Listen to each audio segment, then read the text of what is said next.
Olá, pessoal! Agora que a gente já aprendeu como se resolve uma equação diferencial linear de segunda ordem a quocientes variáveis homogênea, desde que a gente tenha um x0 que vai ser o centro de uma série de potências que a gente vai usar.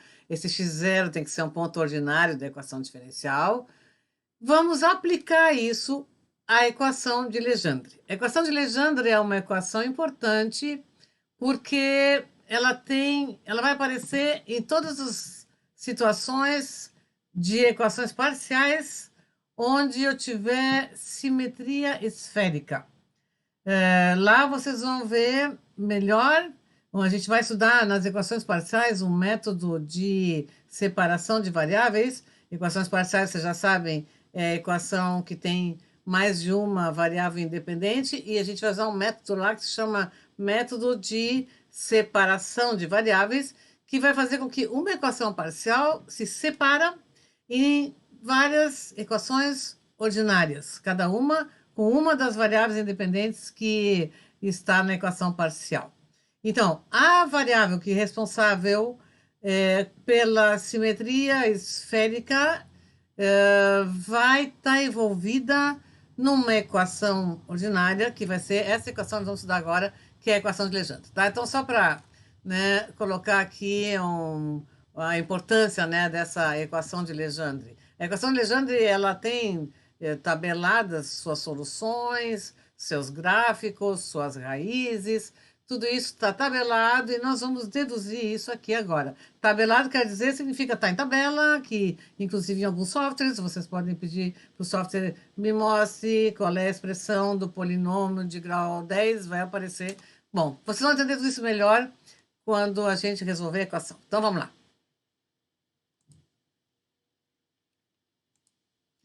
Equação diferencial de Legendre de ordem alfa.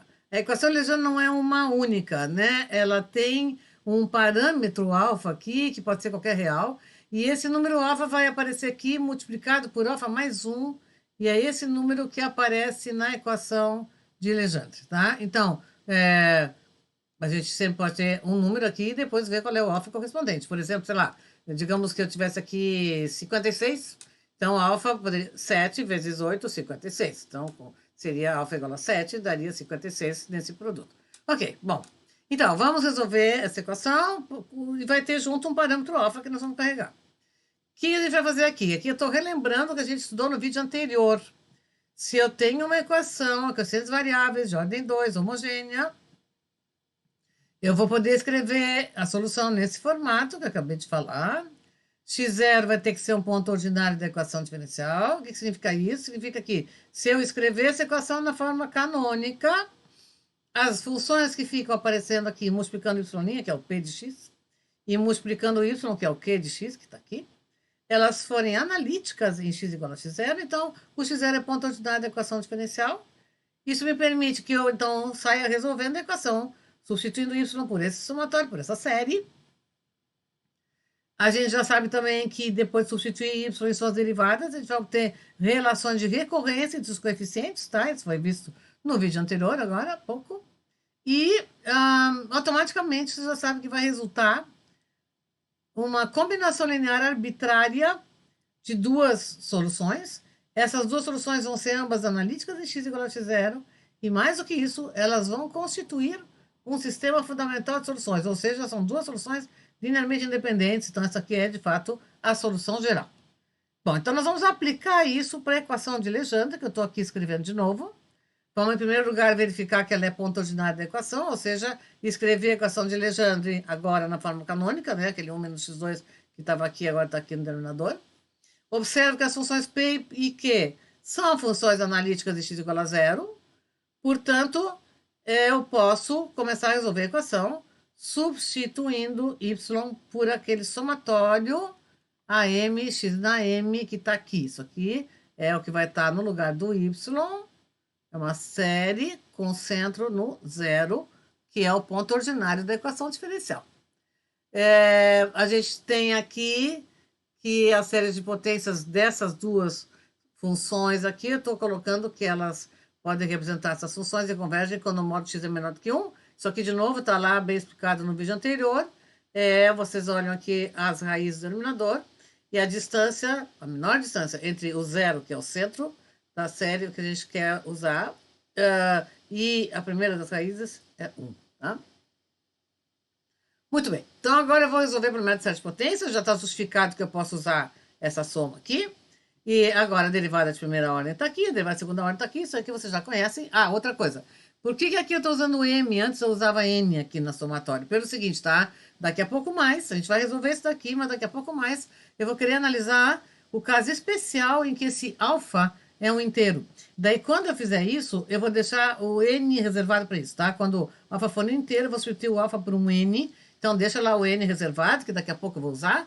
E por isso aqui eu estou chamando de M o índice da soma. Bom, o nome desse índice aqui, você já sabe também que pouco importa, né? Então, só estou justificando por que de repente eu fazia N e agora estou fazendo M. Por isso, tá? Porque o N eu vou usar daqui a pouco. Bom, deriva, primeira, deriva, segunda. Substitui na equação diferencial. Próximo passo. Separar em tantas somas quantas necessárias para a gente poder enxergar as potências realmente envolvidas, tá? Então, essa aqui, por exemplo, eu vou ter que multiplicar por x2, vai dar x na m, e eu vou multiplicar por 1, vai dar x na m menos 2. São duas somas separadas. Esse x vai entrar aqui para dentro, junto com o 2, e aqui vai acabar ficando x na m. E aqui, isso aqui é um número, tá? Não precisa separar em nada, porque isso aqui tudo é um número, não vai alterar a minha potência. Então, vai inteirinho, assim como ele está aqui para dentro. Então, tá aqui, já aberto no número de séries que eu preciso enxergar, para enxergar as diversas potências que eu tenho de fato. Então, eu tenho uma aqui com x na m menos 2, uma com x na m, a outra com x na m e a outra com x na m. Tem três com x na m e uma com x na m menos 2. É claro que daí eu vou tentar modificar a primeira para que fique com a cara da segunda. Então, m menos 2, da segunda e da terceira e da quarta, né? M menos 2 eu vou fazer igual a um j, então. Significa que todo M será substituído por J mais 2 para que aqui fique J, né? É isso que a gente quer, uma única letrinha, digamos assim, aqui, tá? Igual ao que está nos outros, né? Muito bem. Então, fazendo isso, aqui vai ficar, quando M é igual a 2, vai ficar J mais 2 igual a 2, dá J igual a 0, tá? Então, agora vai começar em 0. E aqui vai ficar J mais 2, aqui vai ficar J mais 2 menos 1, que é o J mais 1, o A índice J mais 2 e X na J. Então, tá bom. Então, agora aqui eu tenho só a letrinha J, aqui as letrinhas M, M, M. Vai dar para juntar desde que as séries começassem no mesmo valor, o que não é verdade por enquanto, tá? Aqui uma começa em 0, a outra em 2, a outra em 1 e a outra em 0. Então, o que eu tenho que fazer? Vou fazer com que as somas que sobrem todas começando em 2. Então, o resto eu vou ter que separar, vou ter que escrever explicitamente fora da soma. Então, por exemplo, tá? Esse aqui, essa primeira. M começa em... J começa em 0, tá? Então, eu quero deixar uma soma que começa em 2, que eu vou ter que fazer? Vou ter que escrever aqui o termo que corresponde ao J igual a 0, tá aqui o espaço para ele. Vou escrever aqui o termo para J igual a 1, tá aqui o espaço para ele. E vai sobrar uma soma de 2 infinito. Essa aqui eu vou juntar depois com as outras, que também vão ficar de 2 infinito. Essa aqui eu não vou mexer, já está começando em 2. Essa aqui, que começa em 1, eu vou ter que, mesma coisa, escrever o termo para m igual a 1, que não tem 0, começa em 1, e já está sobrando aqui daí uma soma em seguida de 2 infinito, certo? Então, escreve explicitamente o termo para m igual a 1. Mesma coisa aqui está começando em 0, muito bem. Então, escreve explicitamente o termo para m igual a 0, escreve explicitamente o termo para m igual a 1, e vai sobrar uma soma sobre m de 2 infinito. Essas somas que vão sobrar aqui, aqui, aqui e mais essa aqui, eu vou juntar tudo numa só, de 2 infinito, e eu vou reordenar agora segundo as potências de x. E vou juntar também tudo que tem x na 0, vejam que eu tenho x na 0 aqui, eu mantive uma única cor para cada potência. Ó, aqui, ó. Laranja é o que está x na 0, estão juntas aqui na frente, tá? Aqui está o laranja, né? X na 0. Com x na 1, eu deixei isso azul claro, x na 1, x na 1 e x na 1. São 3 contribuições que estão aqui, ó. Tudo aqui dentro multiplicando x na 1. E depois as somas que sobraram, são aquelas 4 somas que eu já mostrei, que todas começam em 2, né? Então tá aqui, tá? Ou seja, eu tenho aqui algo do tipo C0, x na 0, né? Só para manter a que eu vim explicando no outro vídeo. Aqui Esse aqui seria um C1, x na 1, e aqui todos os outros, né, CM, x na M, e cada um deles tem que ser igual a zero. O C0 igual a zero é o que eu escrevi aqui, tá? O C1 igual a zero é o que está escrito aqui embaixo, na segunda equação, que eu chamei de 2. E depois, os outros, C2, C3, C4, é tudo escrito junto, de uma vez só, dizendo que para M igual a 2, 3, 4, esse colchete todo, que está aqui repetido, tem que ser igual a zero. Então, eu chamei isso aqui de 1, 2 e 3. Do 1 eu vou isolar o A2 agora, né? Vai ficar em função do A0. Do 2 eu vou isolar o A3, que vai ficar em função do A1, vocês estão vendo? E depois da 3 eu vou isolar o AM mais 2, que vai ficar em função do AM. É isso que eu vou fazer aqui embaixo, logo em seguida. Aqui. Do 1 a 2 em função da 0. Do 2 a 3 em função de A1. Aqui eu só reescrevi, fazendo a conta aqui, depois fatorando, colocando de acordo com as raízes, né? E então, estão esses dois fatores. Depois aqui eu tenho AM mais 2 escrito assim, né? E depois aqui também eu reordenei, multipliquei. Aqui tem um fator comum, que é o alfa menos m. Isso aqui é o produto de alfa menos m por alfa mais m. Então, isso aqui, o alfa menos m está aqui embaixo. E o alfa mais m é o produto desses dois, dá o alfa 2 menos m2, ok?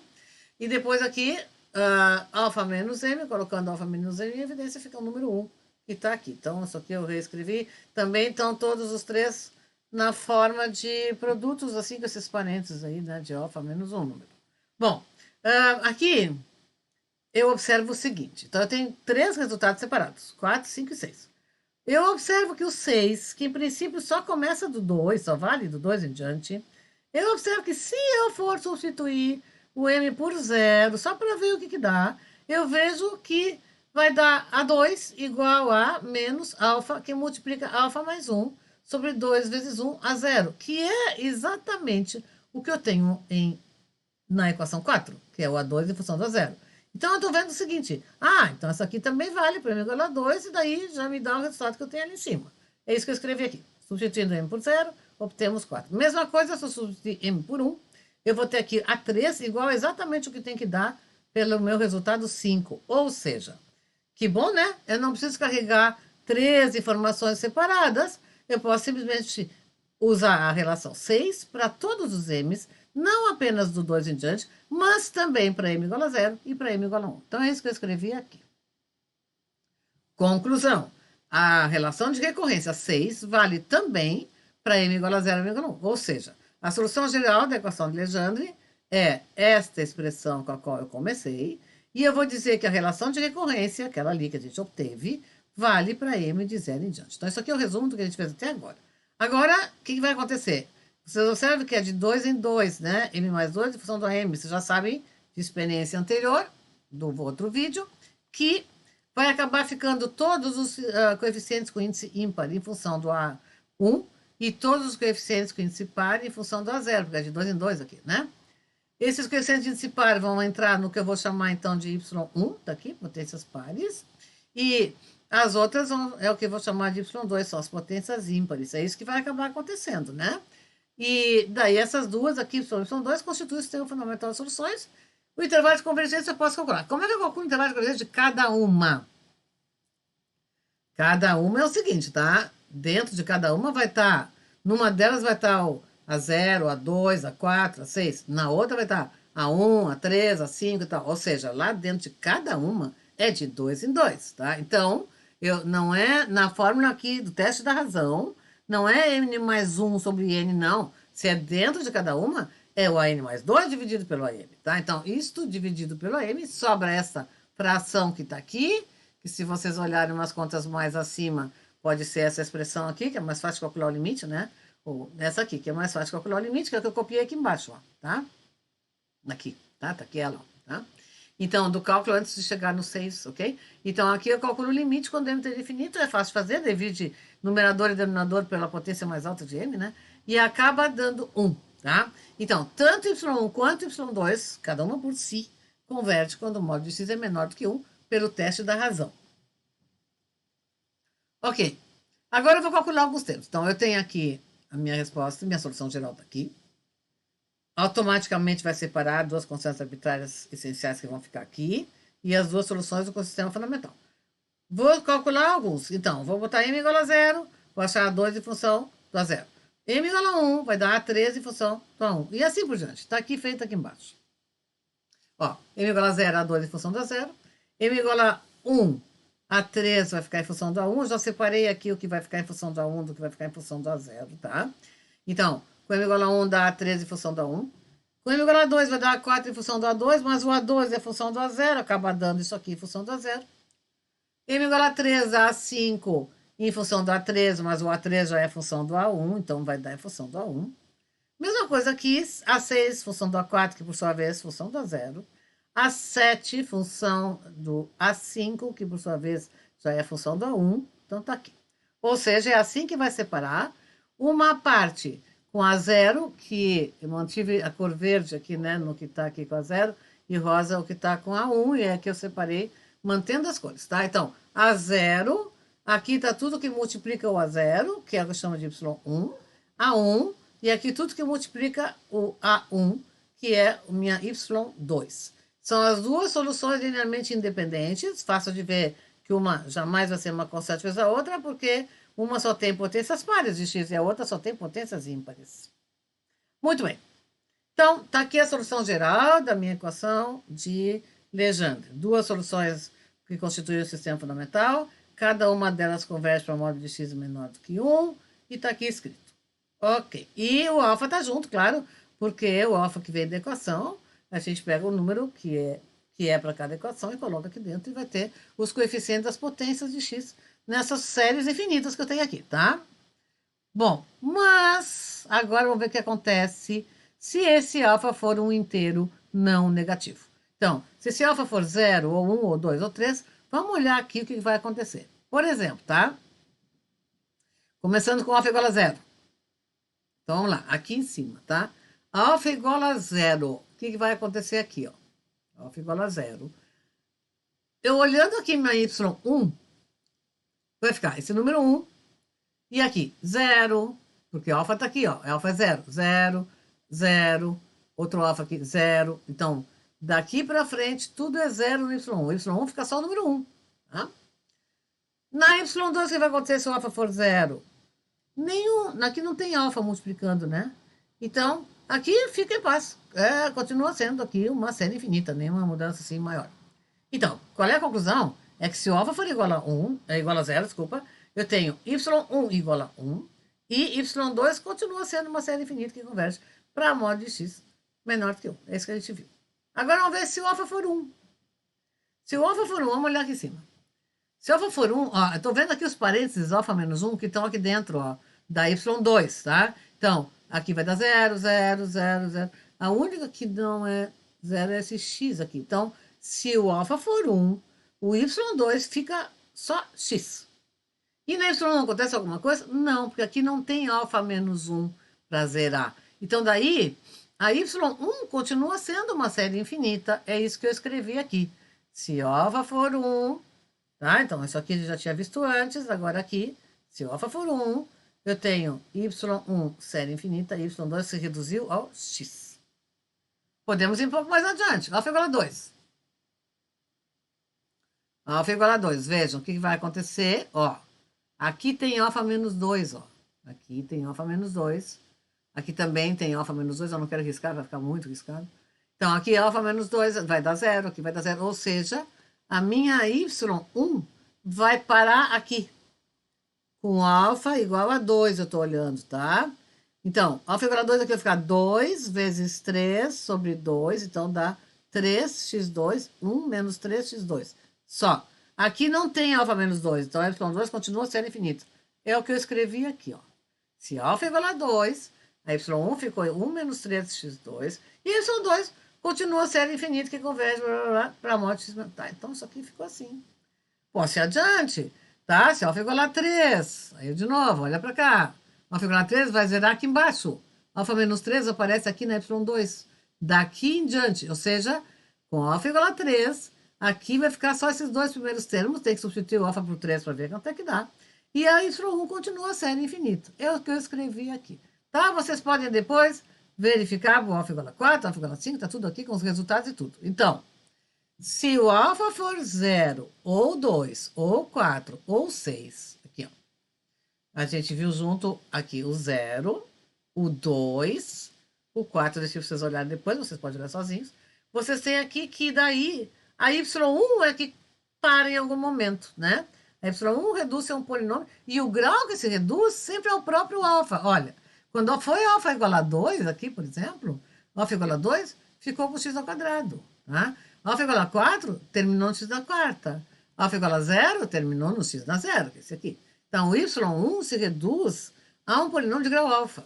Se o alfa for 1 ou 3 ou 5 ou 7, vamos ver aqui, 5 ficou em grau 5, 3 ficou em grau 3. Então, quando o alfa for ímpar, 1, 3, 5, 7, o y2 se reduz a um polinômio de grau alfa. Polinômio de Legendre, que eu já falei no começo, que são polinômios tabelados, são definidos a partir desses polinômios que eu estou tendo aqui, que vão ser soluções das equações que se reduziram a polinômios quando o alfa for um inteiro não negativo.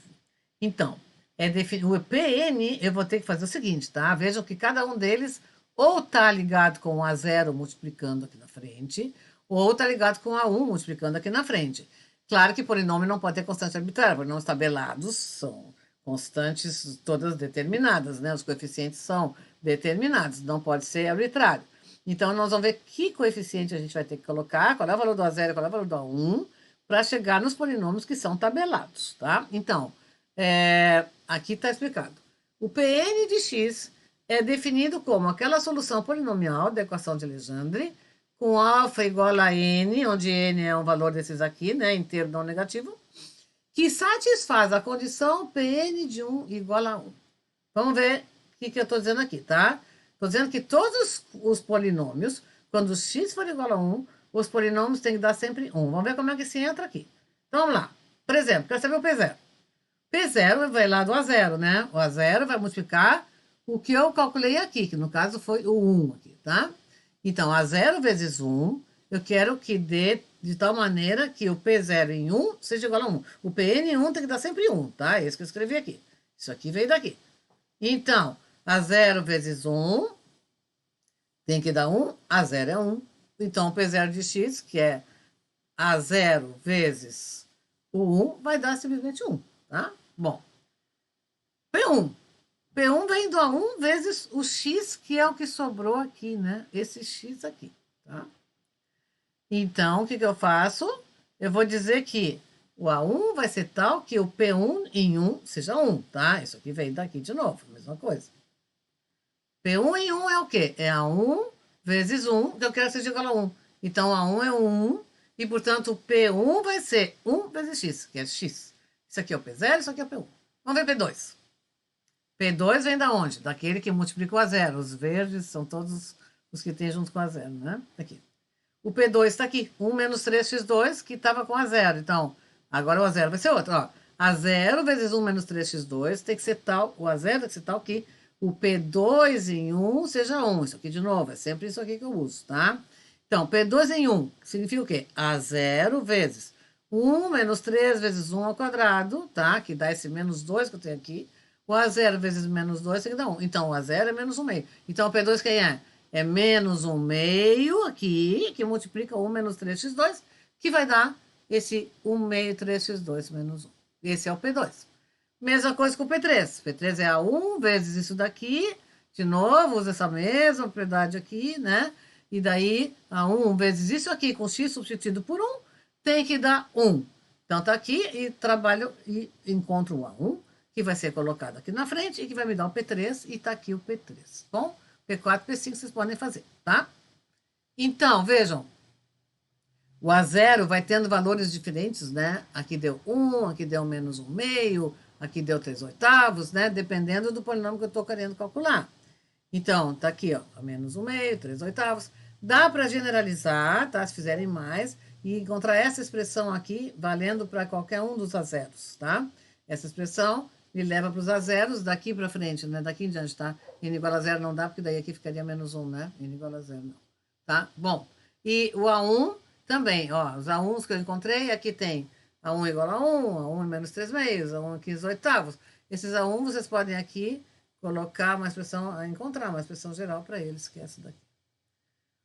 Bom, e aqui tem outras duas. Você já sabe, então, calcular os polinômios de Legendre, tá? Já calculamos, tá aqui eles, tá? Tá aqui, então, isso aqui são os polinômios que estão tabelados, tá? Tabelas de polinômio de Legendre, procurem lá, só encontrar todos os polinômios, vários deles escritos, e são esses aqui que a gente acabou de deduzir, tá?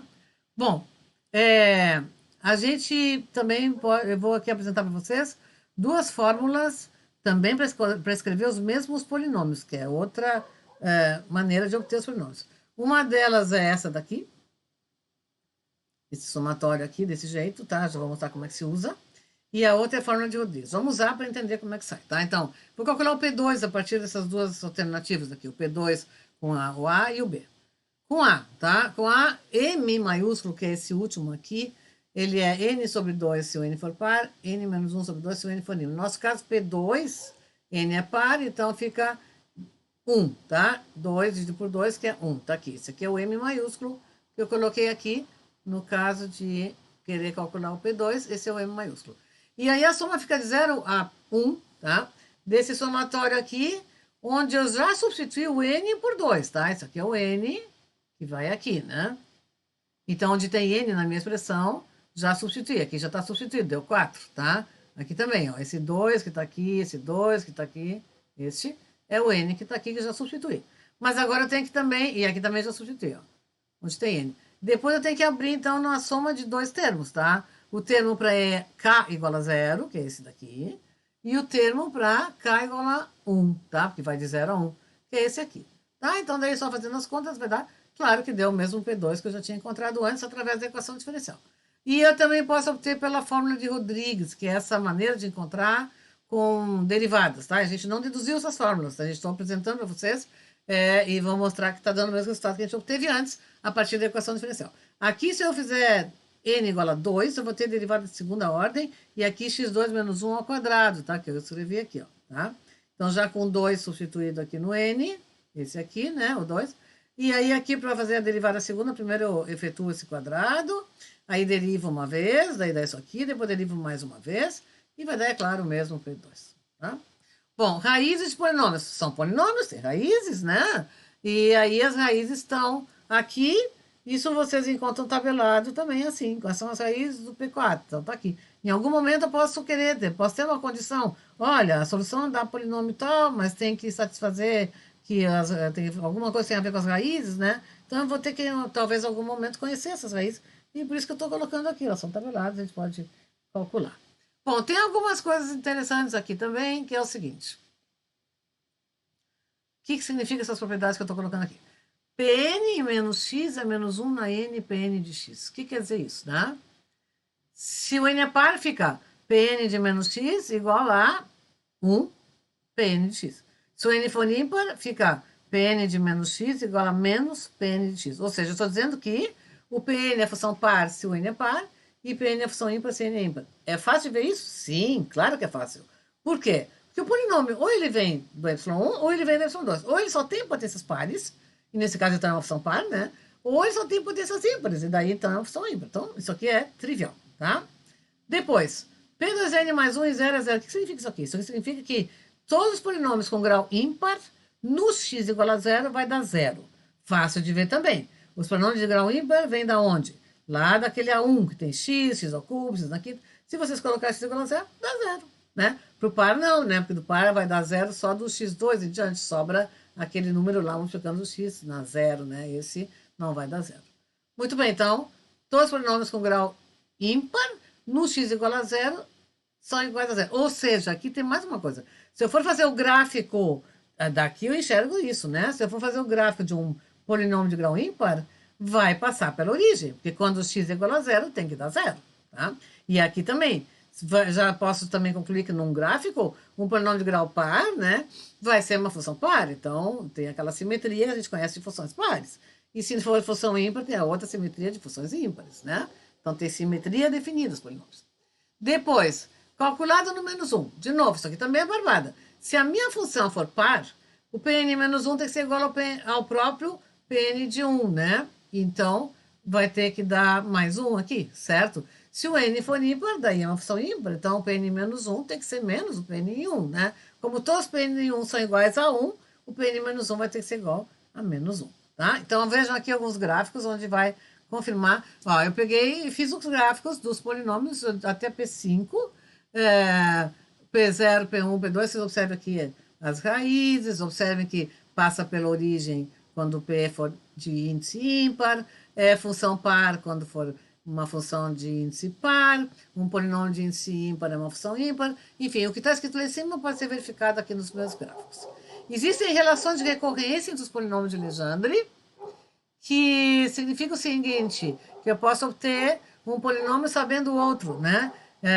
Isso aqui a gente não está deduzindo, mas a gente tem que saber entender, tem que saber trabalhar com isso. Por exemplo, ó, essa aqui é a 4, ó, ela é a que vai me dar, se em algum momento eu precisar da integral do Pn, eu já sei que a integral do Pn eu tenho daqui, né? Que é aquela função cuja derivada dá o Pn. Então, o resultado é isso daqui, Pn mais 1 menos Pn menos 1, né? Definição de derivada, integral, né? Essa 4 sai da 2 e da 3 somando as duas. Enfim, e posso aqui, por exemplo, aqui um exemplo de aplicação da primeira lá, tá? Se eu conheço o P0 e P1, quero calcular P3, o que eu faço? Da primeira aqui, se eu conheço P0 e P1, eu posso achar P2, né? Porque aqui vocês têm uma relação entre três subsequentes, né? N-1, N e N mais 1, certo? Então, com P0 e P1 eu calculo P2, por exemplo, tá? E daí depois, com o P2 e o P1, eu calculo o P3. Então, quando manda calcular o P3, eu vou aplicar 2 vezes consecutivamente aquela minha relação lá, tá? Então, aqui, da relação de recorrência, usei aqui uma vez com N igual a 1, achei o P2, depois usei de novo com N igual a 2 e achei o P3, é isso que eu fiz aqui, sem maiores problemas. Aqui estou deixando para vocês resolverem esses exercícios que estão aqui embaixo. O primeiro, já vou dar uma olhadinha com vocês aqui. Aqui, sabendo que a equação diferencial, essa daqui é a equação diferencial com alfa igual a zero, tá? Sabendo que uma solução é 1, aprenda, usa o que você aprendeu lá para calcular a segunda solução lá na videoaula 17. Daí vocês vão, o que que tem, né? Quando o n, quando o alfa é zero, o P0 deu 1, e a outra solução é uma série infinita. Mas a série infinita ela pode representar alguma função de uma maneira compacta, assim, fechada, como isso que eu tenho aqui. Isso vocês vão descobrir usando aquela aprendizagem que vocês tiveram na videoaula 17, que é conhecido uma solução, descobrir a segunda. Conhece uma, descubra a outra. A outra vai dar isso daqui. Isso daqui é a própria série infinita que sobra quando alfa é igual a zero. Só que ela representa essa função que a gente obtém direto quando usa aquele método da U de x, que é isso que eu estou querendo que vocês façam aqui. A mesma coisa aqui também, tá? Aqui eu estou dando essa equação, que é a equação de Legendre com alfa igual a 1, né? Que vocês têm o número 2. Digo que a gente sabe que P1 é uma solução, que é o x. Quero saber a segunda. De novo, pelo mesmo método, vocês usam U de x vezes y1, né? E aí vai encontrar essa aqui. Essa também é uma série infinita que está lá, mas aqui ela já está aqui a função que ela representa. Bom, e aqui vocês têm um outro exercício um pouco diferente, que é apenas para treinar a mudança de variável. Essa equação aqui é o que vai aparecer normalmente nos problemas de simetria esférica. A θ é um dos ângulos das coordenadas esféricas e vai aparecer desse jeito, que não é exatamente a equação de Legendre que ele estudou. Mas, se vocês fizerem essa mudança de variável aqui, isso estou pedindo para vocês fazerem, vocês vão enxergar aquele x, 1 menos x ao quadrado, blá, blá, blá, que é a equação de Legendre como a gente resolveu. Então, faça essa mudança na variável independente e enxerguem que isso daqui é uma equação de Legendre, só que x, em vez de x, vocês têm cosseno de θ. Ou seja, as soluções, em vez de Pn de x, vai ser Pn de cosseno de θ, tá? Então, por exemplo, se o n for 2, o P2 não vai ser de x, o P2 vai ser de cosseno de θ. Então, se o P2 de x era 1 meio que multiplica 3x2 menos 1, o P2 de cosseno de θ vai ser 1 meio que multiplica, em vez de 3x2, vai ser 3 cosseno ao quadrado de θ menos 1. É isso que a gente vai ter, né? Bom, então, com isso, a gente acabou de resolver a equação de Legendre, que é uma equação importante, e vocês já sabem, então, como se obtém várias coisas que são tabeladas, que são os próprios polinômios, e os seus gráficos, suas raízes, enfim, tudo que a gente pode suas propriedades. A gente vai usar isso quando resolver equações parciais em algum problema com simetria esférica, tá? Então, espero que vocês tenham entendido tudo. É apenas uma aplicação daquilo que a gente já tinha visto no vídeo anterior, só que para essa equação especial, né? E com algumas definições específicas para chegar nos polinômios que são tabelados, que ali foi só para calcular o valor da constante arbitrária, né? Porque para chegar em funções tabeladas tem que saber um valor determinado, né, para a constante arbitrária. Bom, então por hoje é isso.